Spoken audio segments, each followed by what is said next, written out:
اپنے پاک کلام میں حضرت یوسف علیہ السلام کا قول مبارک 13ویں پارے میں شروع میں ہی لکھ دیا، وَمَا أُبَرِّئُ نَفْسِي، میں اپنے نفس کو بے قصور نہیں بتلاتا، إِنَّ النَّفْسَ لَأَمَّارَةٌ بِالسُّوءِ، نفس امارہ برائی کا بڑا حکم دینے والا ہے، إِلَّا مَا رَحِمَ رَبِّي، مگر جس پر رب مہربان ہو جائے، رحم فرمائے، اس کو بچا لے۔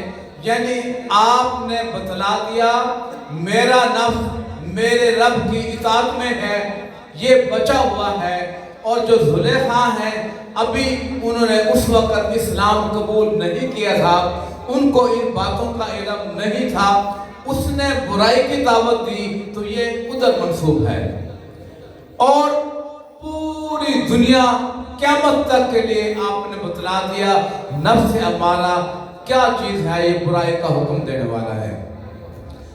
اس کی پہچان قرآن اور حدیث میں بس مختصر الفاظوں میں، ورنہ اس کا بہت بڑا، یہ نفس امارہ رشوت لے کر خوش ہو، جھوٹ بول کر خوش ہو، سود لے کر خوش ہو، کسی کو تکلیف دے کر خوش ہو، کسی کو تکلیف میں دیکھ کر خوش ہو، کسی کی چغلی کر کے خوش ہو، کسی کی عزت کی دھجیاں اڑا کر خوش ہو، کسی سے مال چھین کر یعنی ڈاکہ خوش ہو، کسی کی چوری کر کے خوش ہو۔ اگر یہ ان تمام باتوں میں اور کسی نے اوئے کی، کسی نے اس نے روب سے اس کو مارا پٹا بند کر دیا، اگر یہ اس بات میں کسی کا ہے تو یہ نفس امارہ ہے۔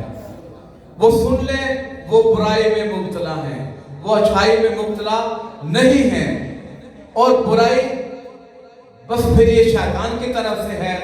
اور پھر دنیا میں وہ جس سے یوم ندعو کل اناس بامامہم، دنیا میں جس سے پیار کرے گا، جس کے نقش قدم پر چلے گا، جس کی شباہت کو اپنائے گا، روز محشر اسی طرف ہوگا۔ یہ تو کریم آقا علیہ السلام کا فرمان مبارک بھی ہے، من تشبہ بقوم فہو منہم، جو جس کی شباہت اختیار کرے گا وہ پھر انہی میں سے ہوگا۔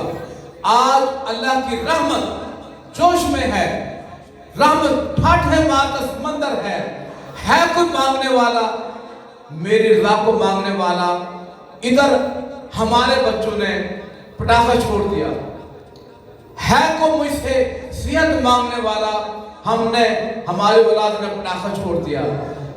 ہے کوئی مجھ سے رحم مانگنے والا، جنت مانگنے والا، ہم نے پٹاخہ چھوڑ دیا۔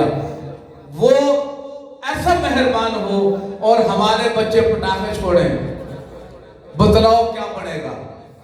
آپ جو آئے ہیں عہد کر لیں، اپنے بچے کو اس طرف نہیں آنے دیں گے، ورنہ جو ماشاءاللہ ہاتھ کھڑے ہو گئے، آپ بھی ہاتھ کھڑا کر لیں۔